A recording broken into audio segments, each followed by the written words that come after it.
வணக்கம்.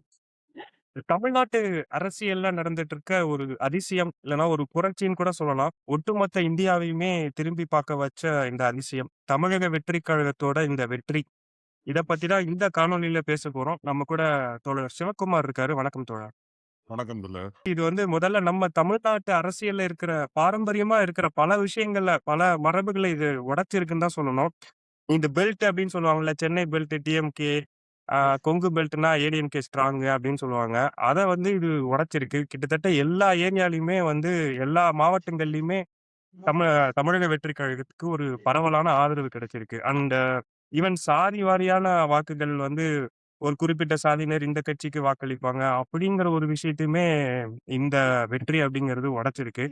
அண்ட் இன்னும் சொல்லப்போனா, நம்ம தமிழக அரசியல்ல இருக்கிற இன்னொரு மரபு இந்த பணம் குடுத்தா வாக்கு வாங்கி விடலாம் அப்படிங்கிற ஒரு மரபையுமே இந்த வெற்றி உடைச்சிருக்குன்னு தான் நினைக்கிறேன். அண்ட் ரொம்ப முக்கியமா இந்த நம்ம பாரம்பரியமா இந்த சென்று மக்கள நேரடியா சந்திச்சு பரப்புரை செய்யற விஷயம் அப்படிங்கிற ஒரு விஷயத்தையே அ இந்த வெற்றி அப்படிங்கிறது உடைச்சிருக்கு. ஏன்னா மக்கள் அத எதிர்பார்க்கவே இல்லன்னு தான் நினைக்கிறேன். ஏன்னா விஜய் அப்படிங்கிறவர் எனக்கு தெரிஞ்சு ஒரு 15, 18 தொகுதியில தான் போய் நேரடியா பரப்புரை செஞ்சிருக்காருன்னு நினைக்கிறேன். ஸோ அது இல்லாமலே இந்த வெற்றிய மக்கள் சாத்தியப்படுத்தியிருக்காங்க. இப்ப இதெல்லாம் ஒரு பக்கம் இருந்தாலும், இன்னொரு பக்கம் இந்த வெற்றி அப்படிங்கிறது இத எப்படி புரிஞ்சுக்கிறது அப்படிங்கிற ஒரு கேள்வி எனக்கு திங்கட்கிழமையிலிருந்தே ஓடிட்டே இருக்கு. ஏன்னா, இவ்வளவு பெரிய ஒரு வெற்றி கிட்டத்தட்ட எல்லா கருத்து கணிப்புகளும், எல்லா அரசியல் மேதைகளும் சொன்ன கருத்தையுமே இந்த வெற்றி உடைச்சிருக்கு. இது யாருமே கிட்டத்தட்ட எதிர்பார்க்கவே இல்லாத ஒரு வெற்றி தான் அப்படின்னு நினைக்கிறேன். முக்கியமா இந்த ஆ விஜய் அவர்களுக்கு ஒரு மூலதனம் இல்ல ஒரு ஆயுதம் அப்படிங்கிறது இந்த ஜென்ஸி ஜெனரேஷன்ஸ் அப்படிதான் நினைக்கிறேன். அவங்களுடைய பெருவாரியான ஆதரவு விஜய்க்கு இருந்திருக்கு இல்லையா?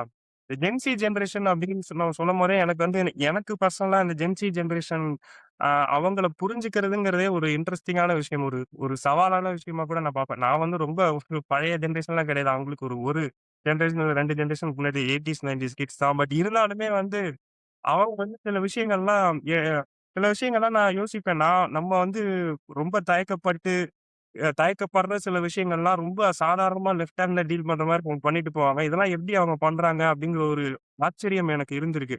ஆனா அதே சமயத்துல இன்னும் சில விஷயங்கள்லாம் ஏன் இதெல்லாம் இவ்ளோ செலிப்ரேட் பண்றாங்க? இவ்ளோ கொண்டாடுறாங்க? ஒரு அதிக கொண்டாட்ட மனநிலையோட அவங்க இருக்காங்களோ? அப்படின்னு கூட எனக்கு தோணும். இப்ப இந்த ஜென்ஸி ஜெனரேஷன புரிஞ்சுக்கிறதே எனக்கு ஒரு இன்ட்ரஸ்டிங்கான ஒரு விஷயம் தான். அவங்களுடைய ஆயுதமா இருக்கிறது இந்த சோசியல் மீடியா தான் இல்லையா? இந்த சமூக வலைதளம். இந்த சமூக வலைதளத்துல பொதுவா எல்லாரும் அ ரொம்ப ஒரு ஒரு கேளிக்கைக்காக யூஸ் பண்ற ஒரு விஷயம் அப்படின்னு சொல்லுவாங்க. பட் ஆனா இந்த சமூக வலைதளங்கள் மூலமா கிட்டத்தட்ட ஒரு 9, 10 வருஷத்துக்கு முன்னாடின்னு நெனைக்கிறேன். ஒரு ஒரு பெரிய போராட்டத்தையே முன்னெடுத்து நடத்துனாங்க இல்லையா?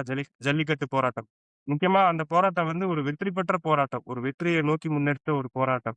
கிட்டத்தட்ட அதே மாரியான ஒரு விஷயம் தானே. ஒரு சமூக வலைதளம் மூலமாவே ஒரு அரசியல் மாற்றத்தையே இந்த ஜென்ஸி ஜெனரேஷன்ஸ் உண்டு பண்ணியிருக்காங்கன்னு தான் சொல்லணும். முதல்ல இந்த வெற்றிய நீங்க எப்படி புரிஞ்சுக்கிறீங்க? இவ்ளோ பெரிய வெற்றிய நீங்க எதிர்பார்க்கலன்னு தான் நானும் நெனைக்கிறேன். இந்த வெற்றிய நீங்க எப்படி புரிஞ்சுக்கிறீங்க? ஜென்ஸி ஜெனரேஷனோட ஒரு ஜனநாயக புரட்சியா இது? ஆமா. இப்ப நீங்க பல விஷயங்கள் சொல்லியிருக்கீங்க. முதல்ல யாருமே எதிர்பார்க்கலையா? நான் எதிர்பார்க்கிறேன். அதாவது ஆ. விஜய்க்கு ஆதரவு அதிகம். டிவிகே கணிசமான அளவு இளைஞர்களை ஈர்த்திருக்குது என்பது தெரிஞ்சிருந்தது.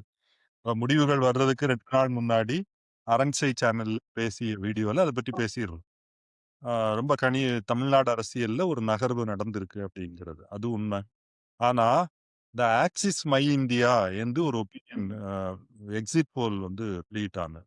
அவங்க ம். என்ன சொன்னாங்கன்னா, திமுகவுக்கும் டிவிகேவுக்கும் டிவிகே 100லிருந்து 120 சீட்டு, திமுக 80லிருந்து 105 சீட்டு அப்படின்னு ஏதோ ஒண்ணு வெளியிட்டிருந்தாங்க.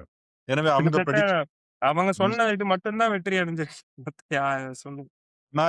பினராயி ராயும் அவரும் டீமும் பெ அவங்க வெளியிட்ட வீடியோலயும் ஒரே டிவிகே அலை அப்படின்னு அவங்க பேசியிருந்தாங்க.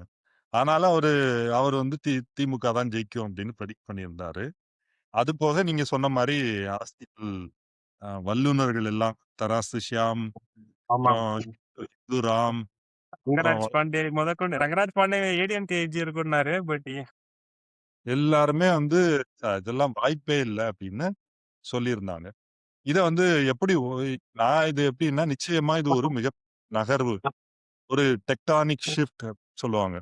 அதாவது ஒரு ஒரு நிலநடுக்கம் ஏற்படுதுல்ல. ஏன்னா பூமிக்கு அடியில இருக்கக்கூடிய இந்த அந்த பிளேட் வந்து நகரும். அப்படி நகர்றது வந்து மேல வந்து அதிர்வா வெளிப்படும்.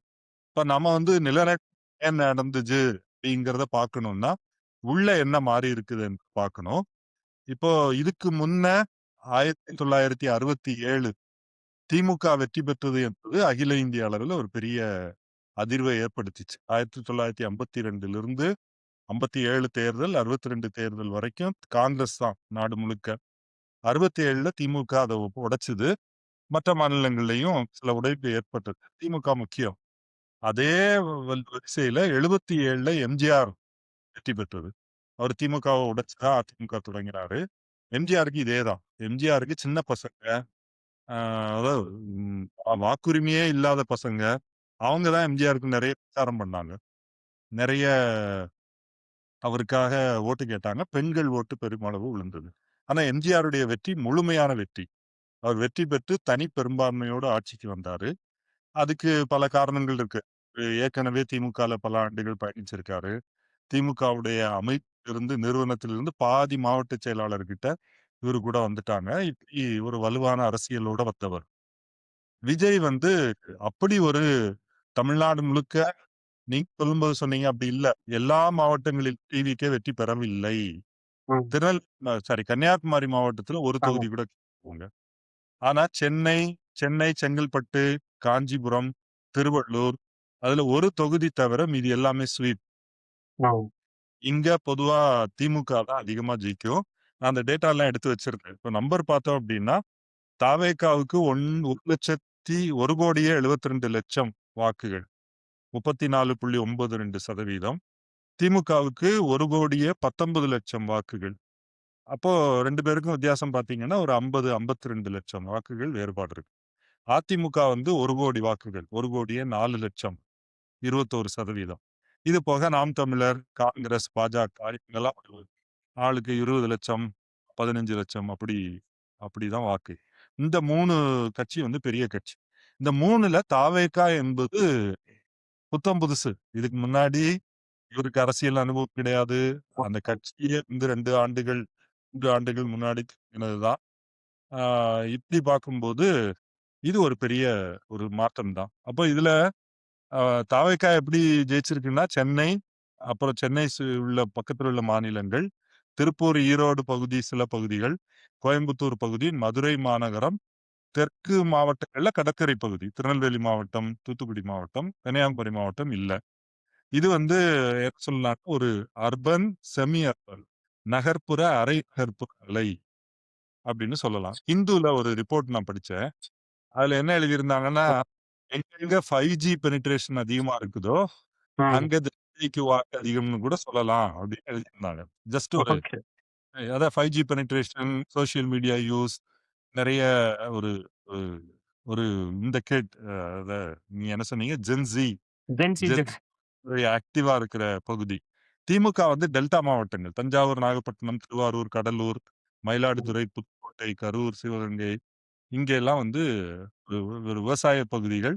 சமூக நீதி அரசியல் வலுவா தான் இருக்கு. திமுக ஓட்டும் ஒரு ம். 1,00,00,000 பேர் ஓட்டு போட்டிருக்காங்க. அதிமுக வந்து சேலம், தருமபுரி முக்கியமா வன்னியர் பெல்ட். அ சென்னையும் வன்னியர் தான் அதிகம். ஆனா ம். சென்னை, திருவள்ளூர் பகுதியில அ தலித் மக்கள் ஸ்ட்ரென்த் வந்து அதிகம்.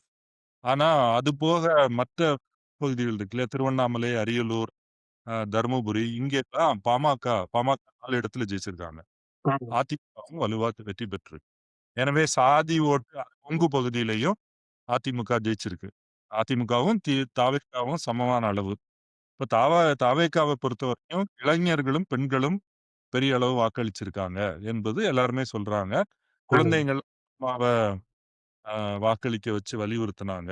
ஆமா. இவருடைய இவருடைய ஸ்பீச்சஸ் நான் நெறைய அவருடைய ஸ்பீச்சஸ்லாம் கேட்டதில்ல. ஆனா எப்படின்னா, அவர் வந்து ஒரு மீம் அல்லது ஒரு 60 60 அ நு செகண்ட்ல இருந்து 90 செகண்ட் வரைக்கும் உள்ள வீடியோ. ம். இந்த இது நீங்க பார்த்தீங்களான்னு தெரியல. அந்த உங்களுக்கு அனுப்பி வைக்கிறேன். ஒரு தோழர் அனுப்பியிருந்தாரு. அப்புறம் நான் கேட்டேன் அதுக்கு அது உண்மதானா? டி அ டி நகர்ல அவங்க ஒரு ஆஃபீஸ் வச்சுட்டு இருக்காங்க. அது என்ன ஆஃபீஸ்னா, சோசியல் மீடியாக்கான பெரிய ஆஃபீஸ். அ ம், 34,000 வாட்ஸ்அப் கம்யூனிட்டீஸ் வந்து அவங்க ஆப்பரேட் பண்ணியிருக்காங்க. ம், ஒவ்வொரு குழுவிலயும் 3லிருந்து 7 ஒருங்கிணைப்பாளர்கள். ம், எல்லாமே 35 வயதுக்கு கீழ தான். ம், 19லிருந்து 37 வரைக்கும். அப்புறம் கன்டென்ட் டெய்லி வந்து 120லிருந்து 150 வீடியோக்கள். ஒண்ணொண்ணும் 15லிருந்து 90 வினாடி தான். நம்ம உட்கார்ந்து பேசுற மாரி ம், இப்ப 30 நிமிஷம்லாம் கிடையாது. அப்புறம் ம், 15 என்ஜினியர், டேட்டா சயின்டிஸ்ட். அதுல வந்து Swiggy, PhonePe அந்த டீம்ல இருந்து அந்த என்ஜினியர்ஸ வந்து அங்க ரெக்ரூட் பண்ணியிருக்காங்க. அப்புறம் சென்டிமென்ட் ட்ராக்கிங் டூல் வந்து உருவாக்கியிருக்காங்க. இப்படி வந்து அவங்க ரொம்ப பிளான்டா, கன்சிஸ்டன்ட்டா ஒர்க் பண்ணியிருக்காங்க என்பது தெரியுது. அந்த தேர்தல் முடிவு வரும்போது விஜய் வந்து அந்த ஆபீஸ்ல போயி நன்றி சொல்றாரு. அல்லது யாரோ போகும்போது எல்லாம் எழுந்து நின்னு கை கை தட்டுறாங்க. அந்த வீடியோ கூட வெளியாச்சு. ம். இப்படி ஒரு மிகப்பெரிய கேம்பெயின் வந்து நடந்திருக்கு. நம்ம கேம்பெயின் அப்டின்னா என்ன நினைக்கிறோம்? ஆ தலைவர்கள் வந்து சுற்றுப்பயணம் போணும். பொதுக்கூட்டத்துல ஆமா. பேசணும். இவரு அப்படி இல்ல. இவரு ரொம்ப குறைவா தான் டிராவல் பண்ணுவாரு. 20, 30 தொகுதிகள தான் கவர் பண்ணியிருப்பாருன்னு சொல்றாங்க. 18ன்னு சொல்றாங்க. அஃபிஷியலா 18 தொகுதிக்கு தான் அவர் போயிருக்கார் போல இருக்கு. 18 தொகுதி தான் கவர் பண்ணியிருக்காரு. ஆனா, ம், அவரு 234 தொகுதி இல்ல. 334 தொகுதிக்கு அவருடைய மெசேஜ் ரீச் ஆச்சு. எப்படின்னா, உலகம் ம். வெளிநாட்டுல இருக்கிற தமிழர்களுக்கு அது போயிடுது. ஆமா. ஓட்டு வாக்குரிமை இல்லாத குழந்தைகளுக்கு அது போயிடுது. இது எப்படின்னா, நம்ம வந்து மார்க்சியம் அல்லது சமூகவியல்ல மனிதர்கள் வந்து தனிநபர்களாக செயல்படுவதில்ல. அது வந்து ஒரு வர்க்கம், ஒரு சோசியல் கிளாஸா தான் செயல்படுது. இப்ப இந்த கிளாஸ வந்து அவங்க வந்து கவர் பண்ணிட்டாங்க. எது? நீங்க சொன்ன ஜென் ஸி தலைமுறையே எப்படி தலைமுறைட்ட போய் சேரணும்? அவங்கள்ட்ட என்ன மெசேஜ் சொல்லணும்? திமுக தீய சக்தி. திமுக ஆட்சியில் பெண்களுக்கு பாதுகாப்பு இல்லை. ஆ நான் வந்து தூய சக்தி. எங்களுடைய கொள்கை தலைவர் பெரியார், அம்பேத்கர், ஆம் காமராஜர், அப்புறம் வேலு நாச்சியார், அண்ணலை அம்மாள். ஆங்கிலம். அந்த படத்துக்கு எல்லாத்துக்கும் ஒரு மாலை போடுவாரு. இப்படி வந்து ஒவ்வொரு செக்மென்ட்டையும் கவர் பண்ணணும் ம். என்பது அவங்க வந்து என்ன ஜெயிக்கணும். அதுக்கானத பண்ணியிருக்காங்க. ஆ ஆனாலும் 108 தொகுதி தான். 108 தொகுதி தான் வெற்றி பெற்றிருக்காங்க. தனியாக ஆட்சி அமைக்க முடியவில்லை என்பது ஒரு எதார்த்தம். வழக்கமா இந்த ஜென்ஸி கிட்ஸ் வந்து இப்ப நீங்க சொன்ன மாரி ஒரு ஒரு டீமாவே வச்சு தான் இம்மீடியட்டா நடந்தது இல்ல. ஒரு ஒரு 5, 10 வருஷமாவே இது நடந்துகிட்டு இருக்குன்னு நெனைக்கிறேன். பேக்கிரவுண்ட்ல இந்த மாரி ஜென்ஸி கிட்ஸ கவர்ற விஷயத்த அவர் தொடர்ந்து பண்ணியிருக்கிறாரு. எல்லாருமே வந்து நம்ம இந்த திராவிட தரப்புல இருந்து சொல்றது என்ன, அரசியல் புரிதல் இல்லாம அவங்க வாக்களிச்சுட்டாங்க அப்படின்னு சொல்றோம்ல. அதுக்கு ஒரு ஒரு சரியான வாதமா இருக்குமா? அவங்க வந்து அரசியல் புரிதல் இல்லாம வாக்களிச்சுட்டாங்களா? இல்ல இப்போ திமுக ஜெயிச்சபோது, ம், எம்ஜிஆர் வெற்றி பெற்றபோது காங்கிரஸ்காரங்க என்ன சொன்னாங்கன்னா, எல்லாம் ம், சினிமாக்காரங்க ஜெயிச்சுட்டாங்க. ம், இப்ப கருணாநிதியினுடைய வசனம், அவர் சினிமாவின் மூலமாக மக்களை சென்றடைவது என்று ம், திட்டம் வேலை செஞ்சாங்க. ம், எம்ஜிஆர் படம் எம்ஜிஆர தான் அவங்க ப்ரொஜெக்ட் பண்ணாங்க. இவர் தான் வந்து நாட்டை காக்கின்றவர் அப்படின்னு ம், எல்லாம் வந்தது. அவர் ஊருக்கு உழைப்பவர், உத்தமர் இப்படியெல்லாம் ம், வரும். ஆ ம், அப்போ அது வந்து அது அரசியல் இல்லன்னு சொல்ல முடியுமா? ம், விஜய்க்கு ஒரு கருத்தியல், ஒரு ஐடியாலஜி கிடையாது. ம், அவர் என்ன அரசியலை ஃபாலோ பண்றாருன்னு அவருக்கு தெரியும். ஆனா அவர ஆப்பரேட் பண்ணக்கூடியவங்களுக்கு தெரியும். ம், ஆப்பரேட் பண்ணக்கூடியவங்க வந்து நிச்சயமா ஆர்எஸ்எஸ், பாஜக. ம், பாஜக இந்தியா அதிமுகவோட கூட்டணி தான். ஆனா இது ம். ஆர்எஸ் ரோல் வந்து கணிசமா இருக்கு. அவங்க இப்போ ஆ, அவரு பேரு என்ன? நிர்மல் குமார் நிர்மல் குமரன். என்பவர் ஒரு ஆர்எஸ்எஸ் செயல்பாட்டாளர் தான். 20 ம், ஆண்டு போட்டிருக்காரு. மதவெறி பிரச்சாரங்கள்லாம் நடத்தியிருக்காரு. அப்புறம் ம். சில ஆட்கள் அதிமுகல இருந்துட்டு இன்னைக்கு தாவேக்கா வந்துட்டாரு. அப்புறம் தமிழ்நாட்டுல முதல் முறையாக மயிலாப்பூர்ல இருந்தும், சிவகங்கத்தில் இருந்தும் பார்ப்பனர்களுக்கு டிக்கெட் குடுத்து ஜெயிச்சிருக்காங்க. அதுல அந்த அதுல வெங்கட்ராமன் வந்து வெங்கட்ராமன். கலைஞராக கலை. மாற்றப்படுவார் அப்படின்னு சொல்லப்படுது. ம், அப்புறம் விஜய் வந்து இன்னைக்கு பேசுனது. அதாவது நான் யாரையும் தப்பு பண்ண மாட்டேன். ஆ நானும் தப்பு பண்ண மாட்டேன். இது யாரு பேசுனாங்க? நரேந்திர மோடி பேசினார். ம், "நை காऊंगा, நை खाने दूंगा." ம். நானும் சாப்பிட யாரையும் சாப்பிட விட மாட்டேன் அப்படின்னு அவரு பேசினார். அதே ஆ, டயலாக் பேசுறார். யார் நான் எழுதி பிஜேபி எழுதி குடுக்கலைன்னா கூட, இதுக்கு பின்னாடி ம், இருக்கு இருக்கு இல்லையா? ம், ஊழல் எதிர்ப்பு ஊழல் எதிர்ப்பு என்பதுதான் அவருடைய ஐடியாலஜி. ஊழல் எதிர்ப்பு, நல்லாட்சி. இந்த 2ம் தான். ஆம் ஆத்மி மத சிறுபான்மையினர் பக்கம் தான் நான் நிப்பேன் அப்படின்னு ரொம்ப ஸ்ட்ராங்கா சொல்றாரு அவரு. இன்னைக்கு என்ன பேசினாரு? அவரு சொன்னாரு, "மத சிறுபான்மையினர் பக்கம் தான் நான் நிப்பேன். நீங்க வந்து கவலைப்படவே வேணாம்." அப்படிங்கிறது தெளிவா சொல்றாரு. அப்ப எப்படி வந்தே மாதரம் பாடல் வந்து தொடங்குனாங்க? அது அதுலயும் வந்து அது வந்து விஜய் கண்ட்ரோல்ல இருந்திருக்குமான்னு எனக்கு தெரியல. பட் ஆனா வந்து அது ஒரு ம். சரி பார்க்கலாம். ஒண்ணொண்ணா ம். பார்க்கலாம். ம். இல்ல. அது ம். விஜய் கட்சில இல்ல அப்டின்னா ஏன் இல்ல கேட்கிறேன். நீங்க ம். தானே ஸ்பீக்கர். ம். உங்களுடைய பதவி தானே. நீங்க தானே ம். இடத்த முடிவு பண்ணீங்க. ம். ஜவஹர்லால் ஸ்டேடியம் அப்டின்னு. நீங்க கவர்னர் மாளிகை ஒண்ணும் முடிவு பண்ணலைல்ல. நீங்க தானே ம். முடிவு பண்றீங்க. ம். அப்ப இது எப்படி உங்கள தவறி போகும்? எனவே இவர் சிறுபான்மையினர் காப்பாளர் என்பதெல்லாம் நிச்சயமா கிடையாது. இவர் வந்து என்ன சொன்னார்ன்னா, ஆம் ஆத்மி கட்சி அரவிந்த் கெஜ்ரிவால் என்ன சொன்னார்ன்னா, "இல்ல ஐடியாலஜிலாம் கிடையாது. நாங்க ஊழல ஒழிப்போம், நல்லாட்சி இருப்போம்." அது மட்டும் தான். ஒரு ஒன் லைனர். அதே தான் விஜய் பேசுறாரு. ம். ஓகே. அது அது விட ம். ம். சொல்லுங்க சார். நாட்டு அரசியல் சூழலுக்கு ஏற்ற வகையில இந்த அம்பேத்கர், பெரியார், அ அஞ்சலை அம்மாள், வியலு நாச்சியார், காமராஜர்ன்னு வச்சுக்கிட்டாரு. அவ்வளோதான். ம். அதுக்கு மேல அ ஆம் ஆத்மிக்கும் சோசியல் மீடியா கேம்பெயின் அப்படின்னு சொன்னீங்க. இந்த ம். இந்த ஜல்லிக்கட்டுக்கு முன்ன சோசியல் மீடியா கேம்பெயின வெற்றிகரமா பயன்படுத்தினது இந்தியால வந்து நரேந்திர மோடி. இந்தியா ம். Against corruption. அதான் அண்ணா ஹசாரே மூவ்மெண்ட். ம். அது எல்லாமே என்ஜிஓ ட்ரிவன் மூவ்மெண்ட் தான்.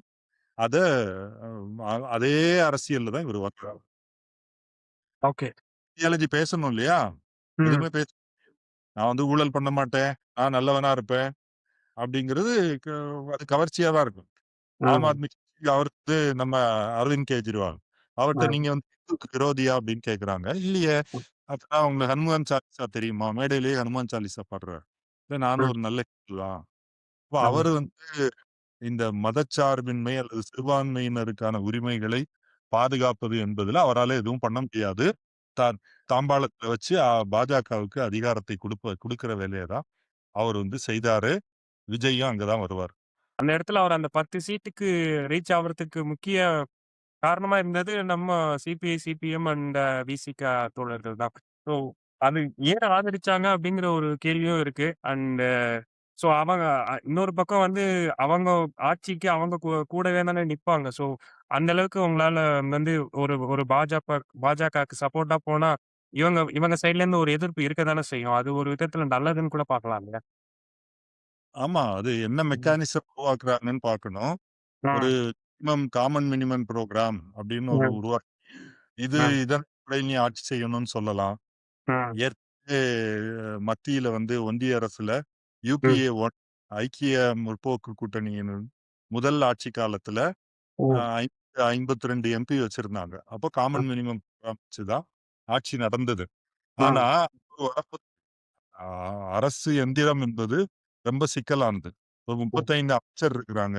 அவங்களுக்கு கீழ ஐஏஎஸ் அதிகாரிகள் இருக்கிறாங்க. நீங்க அரசுல இல்ல, அமைச்சரவை கூட்டத்துல இல்ல அப்டின்னா, நீங்க சில விஷயங்கள தான் இன்ஃப்ளூயன்ஸ் பண்ண முடியும் வெளிய இருந்து. அப்போ அந்த அந்த அமைச்சரவை, அந்த முதலமைச்சர் தான் அத நடத்தப் போறாங்க. எனவே இதுல பெருசாலாம் ஒண்ணும் பண்ணிட முடியாது. ஏன் ஆதரவு அவங்க காரணம் சொல்லிட்டாங்க. நீ ம். வந்து அ ஆளுநர் குடியரசுத் தலைவர் ஆட்சி கொண்டு வர முயற்சி பண்றான். அப்ப பாஜகவுடைய திட்டத்த நாங்க முறியடிக்கிறோம். ஆனா நாங்க திமுக கூட்டணியில தொடர்றோம் அப்படின்னு சொல்லி தான் அவங்க ஆதரவு தெரிவிச்சிருக்காங்க. ஆமா. அது இதுவே என்னன்னு புரிஞ்சுக்க முடியல அது எனக்கு. அவங்க அவங்க கூட்டணியில இருக்கோம். ஆனா இவங்களுக்கு வெளியில இருந்து ஆதரவுனா, அப்புறம் அது எப்படின்னு புரிஞ்சுக்க முடியல. ஸோ ஏன்னா அவங்களுடைய விஜயோட மெயின் ஸ்டாண்டே திமுகவுக்கு எதிரான ஒரு ஸ்டாண்டு தான் இல்லையா? ஸோ அவங்க கூட்டணியில இருந்துகிட்டே எப்படி இவங்களுக்கு ஆதரவு குடுக்க முடியுங்கிற ஒரு கேள்வி எல்லாருமே கேட்கறாங்க. ம். ஆமா. அப்ப இதுல வந்து நம்ம ஆசிரியர் வீரமணி ம். அவருடைய ஒரு திராவிட இயக்கம், தமிழ்நாட்டு அரசியல் பொறுத்தவரைக்கும் அவருடைய உள்ளுணர்வு வந்து ரொம்ப ஷார்ப்பா தான் இருக்கும். ம். அவர் தான் வலியுறுத்தி சொல்றாங்க. திமுகவும், அதிமுகவும் சேர்ந்து நீங்க ஆட்சி அமைங்க. ம்.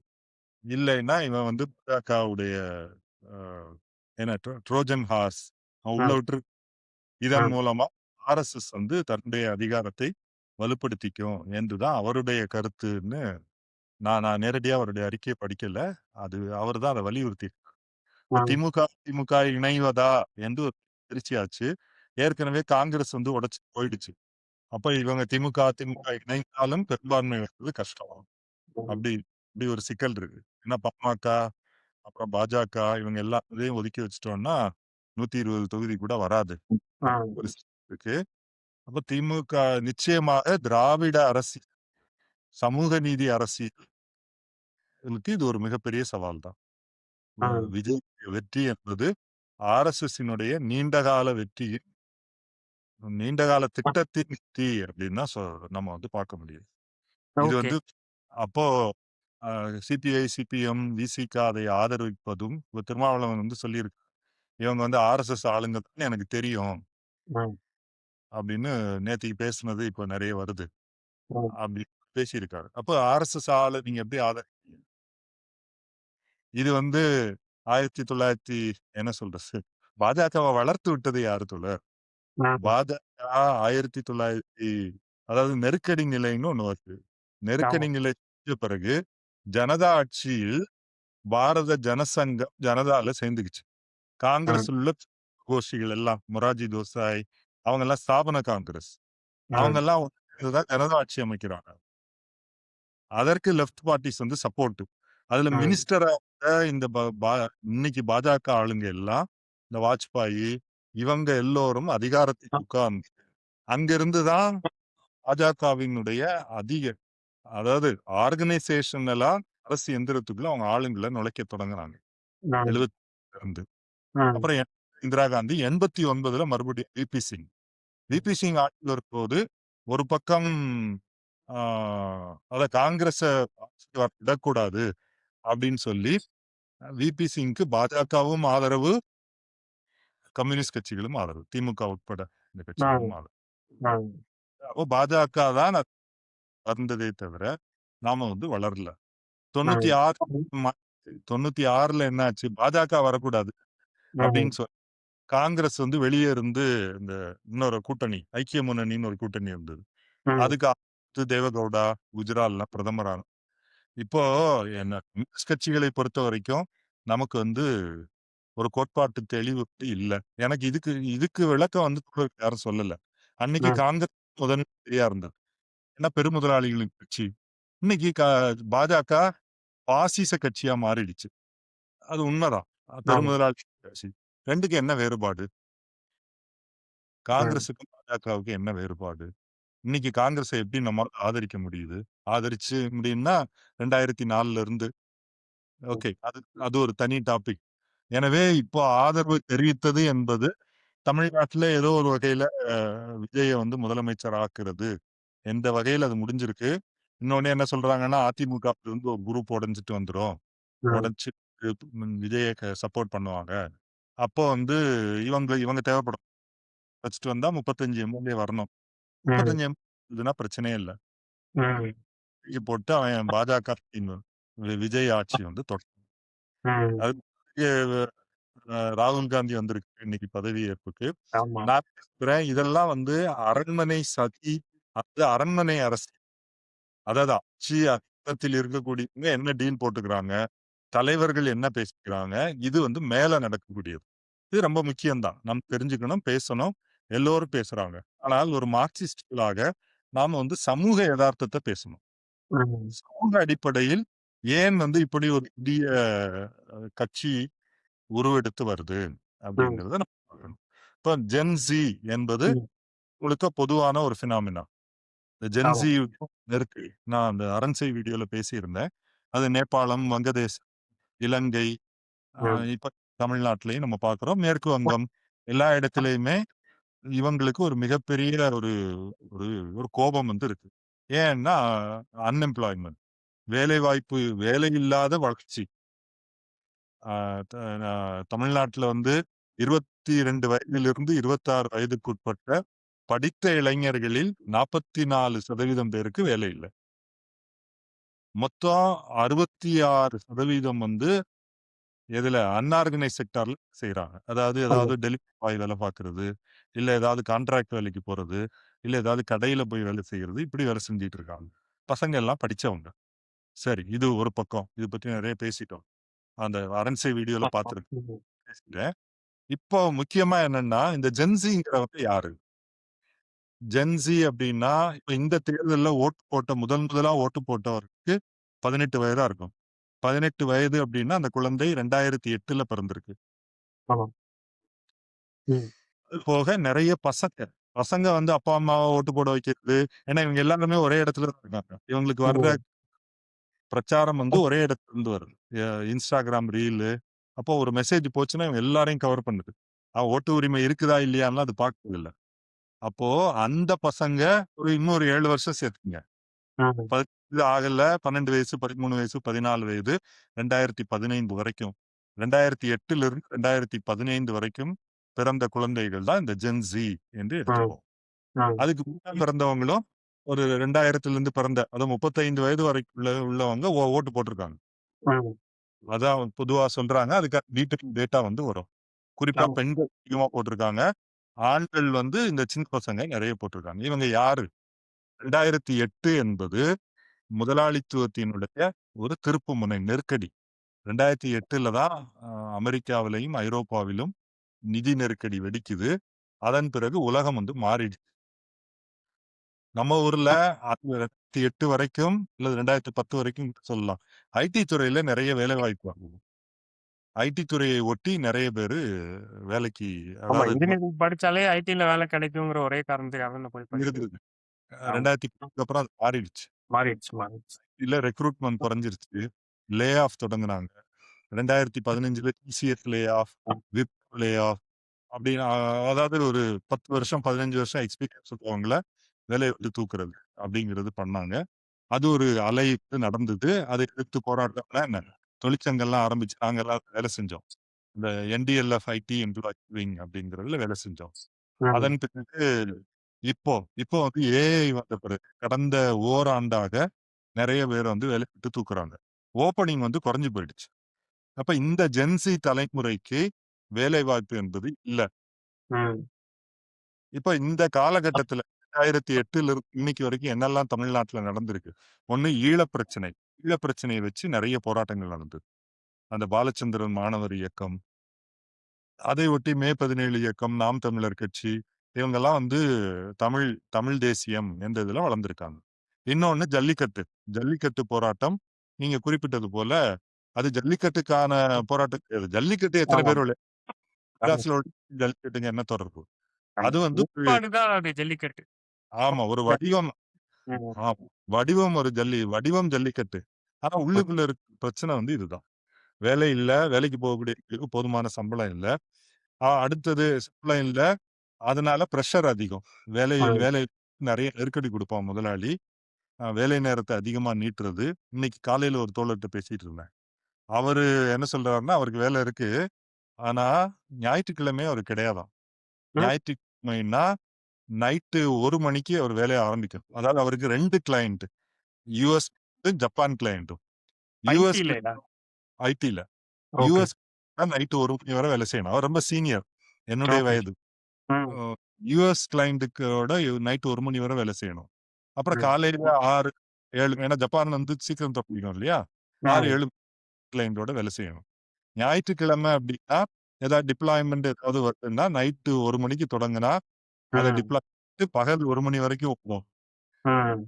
இஷ்யூஸ் எதுவும் இல்லைன்னா ஓகே. இல்லைன்னா அத வந்து ரிவர்ட் பண்ணிட்டு, ம். அவர் அவரு தூங்க தூங்க முடியும். அல்லது வேற வேலைய பார்க்க முடியும். ஞாயிற்றுக்கிழமை வெளிய வாரத்தின் கடைசி ஞாயிற்றுக்கிழமை மட்டும் அவன் வந்து இந்த ஃப்ரீஸ் பண்ணுவானா, இந்த சேஞ்ச் ஃப்ரீஸ் பண்ணா, இவருக்கு ம். நேரம் சொல்லிட்டு ஆமா. என்ன சொல்றாரு, நெறைய பேருக்கு வந்து வேலை போயிட்டே இருக்கு. ம். நான் வேலை தக்க வைக்கணும்னா இத செய்ய வேண்டியிருக்கு. அவருக்கு வேலை இருக்கு. அவரு கடுமையான திமுக ஆதரவாளர் தான். ம். ஓகே. ஆனா இது ஒரு எதார்த்தத்தை வந்து பணியிடம் வந்து ரொம்ப மோசமா மாறிடுச்சு. இப்ப இந்த ஜென்ஸி தலைமுறை என்பது படிச்ச தலைமுறை. இவங்க ம். வந்து விவரம் தெரியல அப்படின்னு இல்ல. நாட்டுல என்ன நடக்குது? யாரு அவங்கள்ட்ட பேசுறாங்களோ, அவங்க சொல்றத கேட்கறதுக்கு அவங்க தயாரா இருக்காங்க. ம். விஜய் அவருடைய டீம் வந்து பேசியிருக்காங்க. ஆனா என்ன பேசியிருக்காருங்கிற ஒரு கேள்வி இருக்குல்ல. அவரு ஒரு ஒரு அட்ராக்ஷன், ஒரு என்டர்டெயின்மென்ட் அந்த மாரி தானே அவரு பேசியிருக்காரு. ஒரு தெளிவான அரசியல் புரிதல ஏற்படுத்தியிருக்காரா என்ன ஜென்சி கிட்ஸுக்கு? இல்ல, இல்ல. ம். அரசியல் ஏற்படுத்தாம அவர் ம். வந்து சக்தி, ஊழலை ம். ஒழிக்க குடும்ப அரசியலை ஒழிக்கணும். இப்படின்னு ஒரு ம். கவர்ச்சிகரமான முழக்கங்கள வச்சு பேசியிருக்காரு. ஆனா பேசியிருக்காரு. ம். பேசவே இல்ல அப்படின்னு சொல்ல முடியாது. அப்ப ம். கேள்வி நாம என்ன பேசினோம்? ம், இப்ப இந்த 1,72,00,000 1,00,000 பேர் இளைஞர்கள்னு வச்சு 72 ம், லட்சம் பேர். கொஞ்சம் வயதான பெண்கள், வயதானவங்க ஓட்டு போட்டுக்கலாம். அவங்களும் கூட இன்ஃப்ளூயன்ஸ் போடப்பட்டிருக்கு. 1,00,00,000 இளைஞர்கள் இந்த மெசேஜ வந்து கேட்டிருக்காங்கல்ல. ம். இந்த 1,00,00,000 இளைஞர்கள்ட்ட நாம ஏன் பேசல? ஆமா. அந்த கம்யூனிஸ்டுகள் கேள்வி நம்மளுடைய அரசியல நம்ம சரியா எடுத்து கொண்டு போய் சேர்க்கலன்னு கூட எனக்கு தோணுது. கட்டாயம் மேபி இந்த மாரி ஒரு அரசியல்ல பக்கமா ஜென்ஸி ஜெனரேஷன் பக்கம் திரும்பிட்டாங்களோ அப்படின்னு தோணுது. நான் ஒரு உதாரணம் ம், சொல்றேன். நேரம் ம், இல்ல. என்ன உதாரணம்னா, நான் ஐடி யூனியன் ஆரம்பிச்சோம் இல்லையா? ம், பொது தொழிற்சங்கம் அப்டின்னா என்ன பண்ணுவாங்கன்னா, ஆலை வாயில் கூட்டம் நடத்துவாங்க. ஒரு ம். தொழிற்சங்கம்னா அங்கருந்து தொழிலாளர்கள் வெளிய வருவாங்க. அவங்கள்ட்ட நோட்டீஸ் குடுக்கலாம், பேசலாம். பேசி அப்படியே வந்து தொழிற்சங்கம் அமைக்கலாம். ஐடி கம்பெனில எப்படி அப்போ தோழர்கள் எப்படி வழிகாட்டுறாங்க? நீங்க ஐடி கம்பெனி வாசல்ல போய் நில்லுங்க.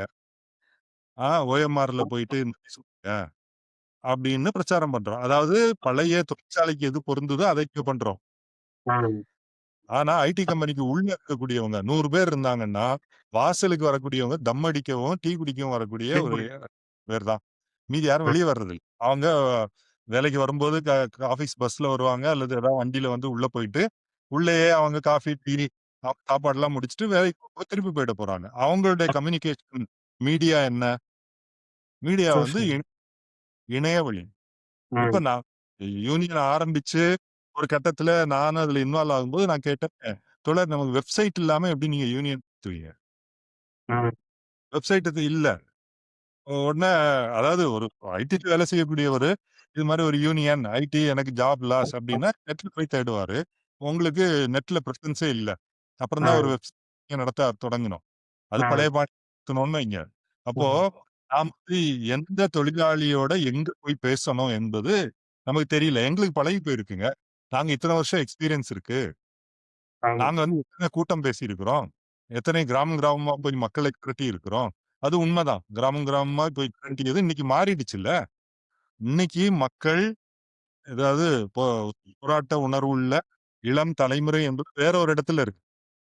அந்த இடத்துல நீங்க இல்லாம, எ ஏதோ அந்த அந்த முல்லா கதை ஒண்ணு சொல்லுவாங்க.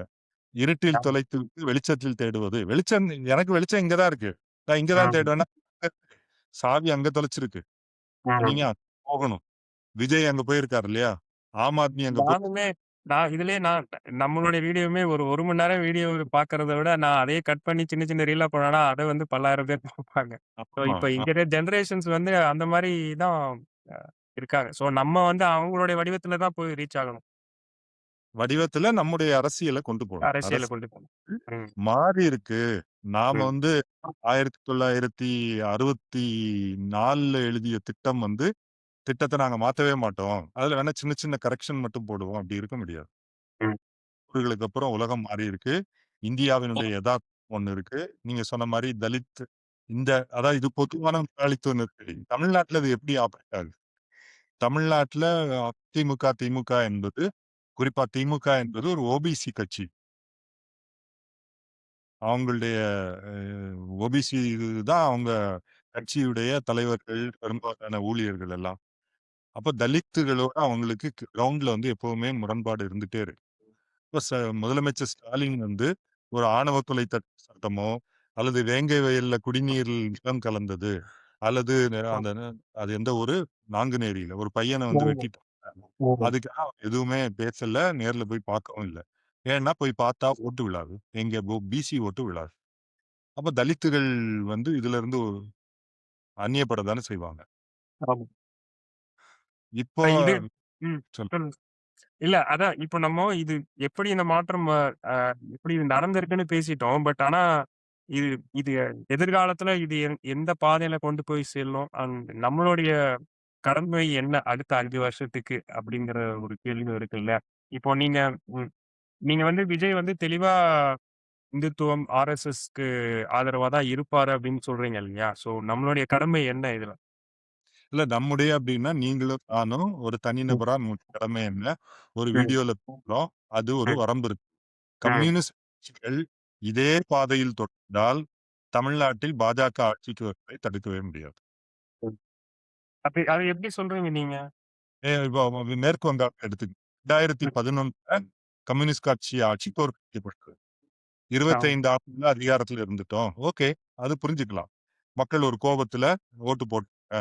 2016 3 மறுபடியும் சீட்டு தான் வாங்குனான்னு நெனைக்கிறேன் பாஜக 2010. 2021ல போச்சு. ம். 2026 ஒரு ம். பாஜக ஆட்சி அதிகாரத்துல. மேற்கு வங்காளத்துக்கு பாஜக சம்மந்தமே முன்னையெல்லாம். ம். ஆமா. எனவே இது வந்து நம்ம சாதாரணமா நினைக்கிறது கிடையாது. ம். திமுகவுக்கு இவ்வளவுதான் வரம்பு. திமுக அவன் ஓபிசி அரசியல விட்டு வரமாட்டான். அவன் முதலாளித்துவ கட்சி. சமூக நீதி பேசுவான், பார்ப்பன எதிர்ப்பு பேசுவான். தலித் மக்களை அவங்களால அரவணைக்கவே முடியாது. அதுக்கு திருமாவளவன் எவ்வளவோ ஆமா. திருமாவளவனுடைய கிரெடிட் தான் அது. திமுகவோடு சமூக நீதி அரசியலை தலித் மக்களோடு இணைச்சு கொண்டு போகணும்னு அவர் முயற்சி பண்ணார். அது இதுல இந்த டேட்டா வரும். இந்த ம். கம்யூனிட்டி போட்டாங்கன்னு வந்ததுன்னா, தாவேகாவுக்கு தலித் நிறையவே விழுந்திருக்கு. ம். விசிகாவிலிருந்து பிரிஞ்சு போயிருக்கு என்பதை ம். நம்ம ஒரு கம்யூனிஸ்ட் கட்சி என்பது இந்தியாவினுடைய அதான் முதலாளித்துவம் மூலதனத்தின் அடிப்படையில் என்ன நெருக்கடி வந்திருக்குது. அது பங்களாதேஷ்லயும் அதுதான், வங்கதேசத்திலயும் சாரி இலங்கையிலும் அதுதான், நேபாளத்திலயும் அதே நெருக்கடி தான். ஆனா ஒவ்வொரு நாட்டிலேயும் அந்த நாட்டினுடைய வடிவத்துக்கு ஏற்ப அது வெளிப்படும் அரசியல்ல. ம். வங்கதேசத்துல ஒரு மிகப்பெரிய போராட்டம், அடி, கொலை, அ நேபாளத்திலயும் அது மாரிதான். அரசு அலுவலகங்கள் எல்லாம் இடிச்சாங்க. தமிழ்நாட்டுல இப்படி நடக்குது. இதை நீங்கள் அப்ப தமிழ்நாட்டினுடைய ஸ்ட்ரக்சர் என்ன? இப்போ தோழர்கள் தனிப்பட்ட முறையில் பேசும்போது சொல்றாங்க. திமுக, அதிமுக கூட்டணி அமைச்சு திருமாவளவனை முதலமைச்சராக்கணும் அப்படின்னு ம். தான் ப்ரொபோஸ் ம். கேள்விப்பட்டீங்களா? அப்போ இங்க ஒரு தோழர் ஆப்வியஸா நடக்காதுன்னு தான் நெனைக்கிறேன். ஆமா நடக்க முடியாது. திமுக ம். காரங்க கூட ஏத்துப்பாங்க ஓரளவு.